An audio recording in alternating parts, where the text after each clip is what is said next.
Hello out there. I'm Servant. I am Pisces. How's everybody doing today? This winter storm got you down? I hope not. Well, anyways, I'm going to read. I was supposed to give you the deal of what I recorded earlier today, but it ended up going somewhere else. Probably be tomorrow before you get to it, but I will read the other one tomorrow and give you the outline of Abaddon. But right now, I'm in the upright and the wicked and contrasted. It's pretty good. Little read. So let's go from there. How much snow did y'all get? You get a bunch of hail? We got some little bit of spitting rain and then all of a sudden just snow. Tomorrow's gonna be a mess. So I hope everybody up north got their snowmobiles out and helping everybody they can. But anyways, a wise son maketh a glad father, but a foolish son is the heaviness of his mother. Treasure of the wickedness, profiting nothing, but righteousness delivereth from death. It's the same thing as what we was talking about in Audubon, which is uh you can go to from Audubon to Apollyon, uh, Apollyon, Shaul, home of the dead, death's grave, the angel revereth over the inferno. The Lord, the most high, righteous, and love, will not suffer the soul of the righteous to the famish, but he cast away the substance of the wicked. He becometh poor that dealeth with a slack hand, but the hand of the diligent maketh rich. He that gathereth in summer is a wise son, but he that sleepeth in harvest is a son that causeth shame. Blessings are upon the head of the just, but the violence covereth the mouth of the wicked. The memory of the just is blessed, but the name of the wicked shall rot. The wise in his heart will receive commandments, but a parting fool shall fall. He that walketh upright walketh surely, but he that perverteth his ways shall be known. He that winketh with the eyes causeth sorrow, but as a prating fool shall fall. The mouth of the righteous man is a well of life, but violence covereth the mouth of the wicked. Hatred stirred up strife, but love convert all sins.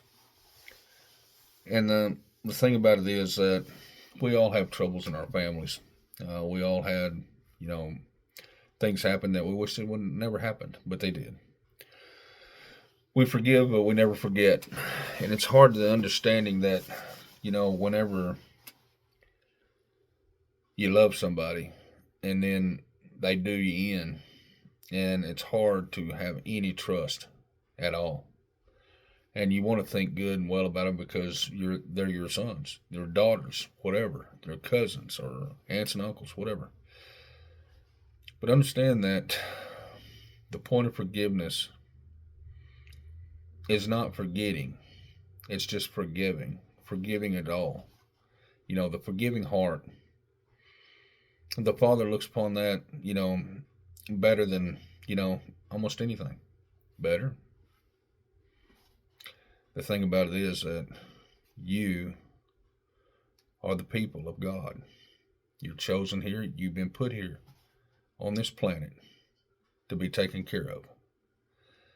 And the Father will take care of you. And I'm living proof of that.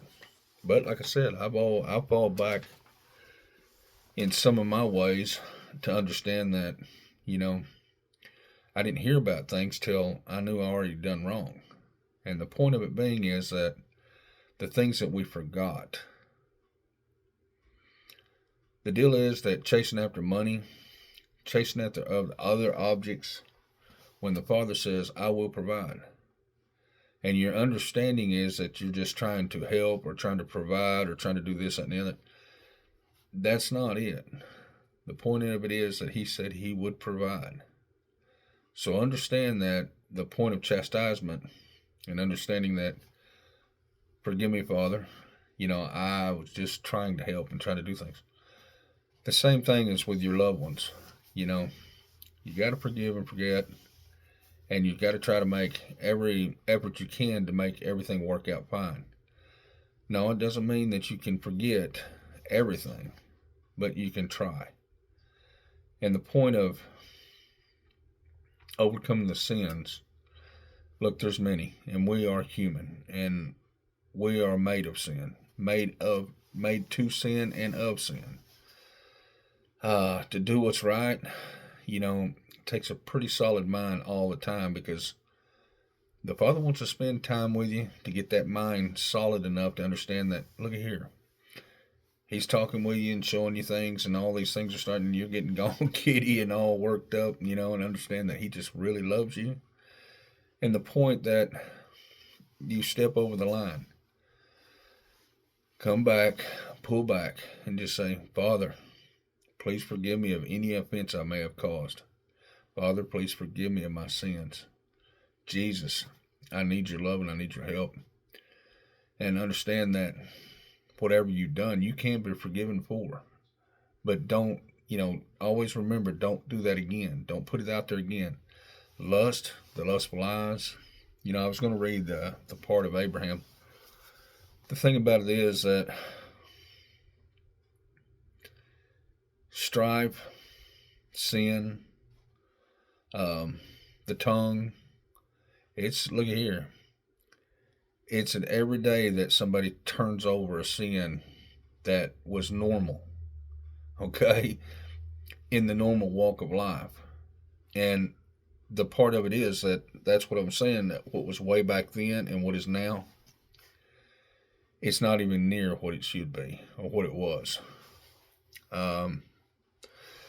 Sin is flying everywhere, and it's been cast out in decrees. And understand that when it's out there, it's going to land somewhere. And if it lands in hatred on somebody else and you stir up strife on them, that's not a feather in your bonnet. That's judgment on your back. The point of walking forward with the Father is understanding that, look, keep your mouth shut and your head down. That's kind of what I'm finally learning. Just do what you're supposed to do and try to keep Jesus on your lips and understand what He had done, how He walked through life, and try to walk through life with Him like He was. And I know that a lot of people out there go, well, that's easier said than done, this and that. And let me tell you something, it's not easy, okay? It's really not. But if you put it in your heart to stay there and stay with it, look here, you in it to win it. It's the way I always say it. Sin, yeah. I always say it. But, you spend the time with the Father and you stay in His precepts, statutes, commandments, testimonies, and you can see how your footsteps are going to come out and how you want them to be. The 10 Commandments, which is a bunch of statutes off the side of the 10 Commandments, because this day and age, you got so much wisdom and knowledge at your fingertips. You can look at, thou shalt not kill, and it's going to give you 34,000 context to it. So understand that the thing that might be the right thing to say or do is also a sin all the way back when. So, the simpler time was a simpler time. You had sin, but they were more cautious about it. Wisdom didn't just come flying out of the air. Back then, everything was taught by your parents. So, the wisdom of it's like I said with a son, a wise son maketh a glad father, but a foolish son is the heaviness of his mother. So, understand that boys will be boys, girls will be girls, but moms, dads, kings, queens, you can take care of that. You can say no and mean it, and you can say, "Give me this," and mean it, and just take it right back. You can take all your power back from the principality trying to take it away from you. Well, understand that you have the power. Let me read a little more of this.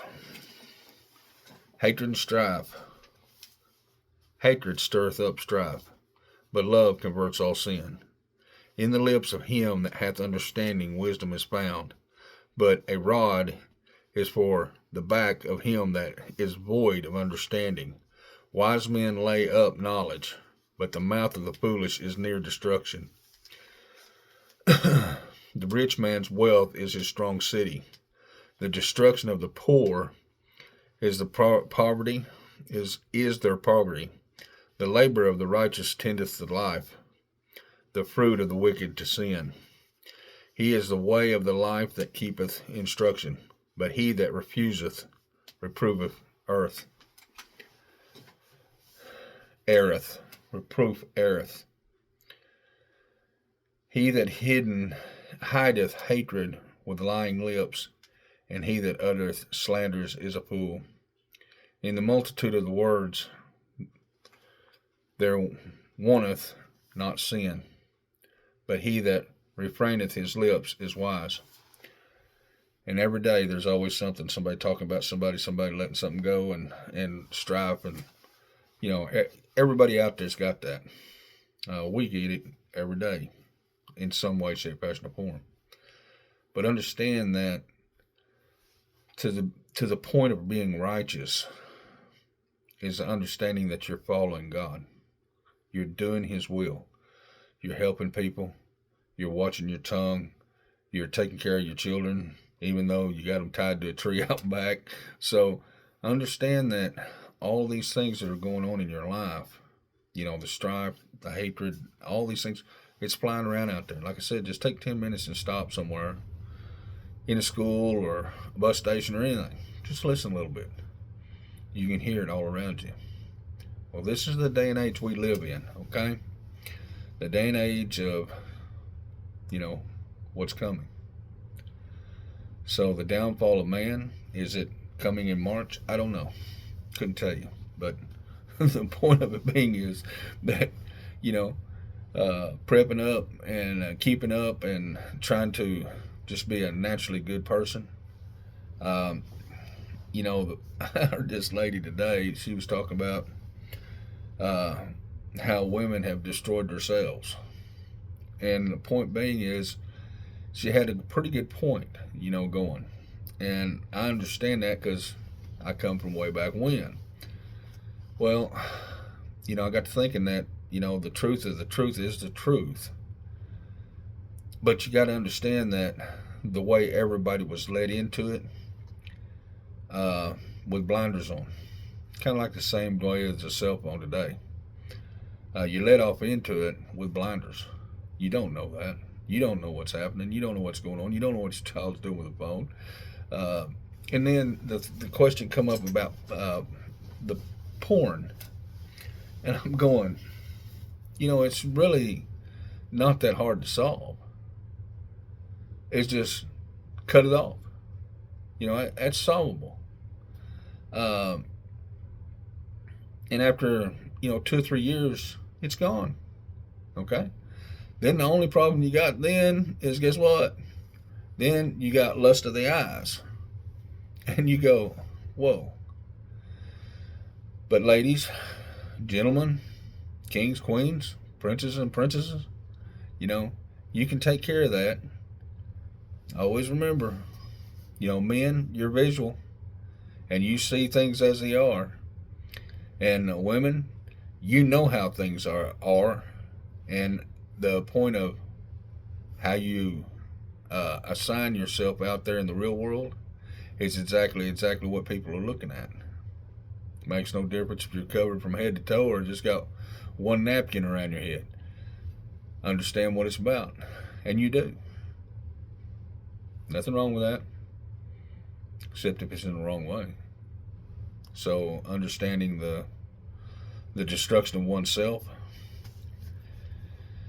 He that hideth hatred with lying lips and their utter and he that uttereth a slander is a fool. It is the multitude of the words there wanteth no sin, but he that refraineth his lips is wise. A tongue of the just is a choice silver. The heart of the wicked is little worth. The lips of the righteous feed many, but fools die from want of wisdom. The blessing of the Lord, the Most High righteous love, it maketh rich, and he abideth no sorrow with it. It is a sport to a fool to do mischief, but a man with understanding hath wisdom. The fear of the wicked it shall come upon him, but the desire of the righteous shall be granted. As the whirlwind passes, so the wicked no more, but the righteous is everlasting foundation, as vinegar to the teeth. So what we're saying is that, every one of you, we know what all this is about. We skirt around the truth. I don't skirt around hardly anything. I kind of say what's on my mind. But men, we look north, we look south, but understand that what you're doing too. Understand that, voyeurism is a sin itself. The lust of the mind is worse than actually doing the thing itself. Everybody chases riches, even me, I did, And the thing about it was that, I've used it and manipulated it in every way, shape, fashion, and form. I know how it all works. Like I said, sinning is sinning. But to understand the truth, the revelation of it, is the Father wants to spend some time with you. And that will be a revelation to you. It will be, like I said, meat to the bone. But understand, you're good people. You really are. You just need to spend a little more time in the Word and understanding what the Father wants you to do. It's not a question if when. It is constantly. Like I said, you have nothing and you pray to the Father and it shows up. I'm living proof of it. And me, I get on full tilt. I start doing things outside the realm of that. And that's a sin itself. Okay? Which, until I hear it, I don't pull it back. I pull back because guess what? I heard it. And I go, oh, forgive me, Father, because I didn't see it that way. I thought I was helping. And it was. But it wasn't helping in the right way because Father says, guess what? Hey, you're just like the squirrels and rabbits out there. I got you. Okay? You want for nothing and need for anything. So, guess what? I pulled back and I laid it all down. I said, there you go. Here's the whole backpack and the whole thing, Father. Because I cannot do this and I won't do it without you. I won't. So, that's the understanding that you have to have.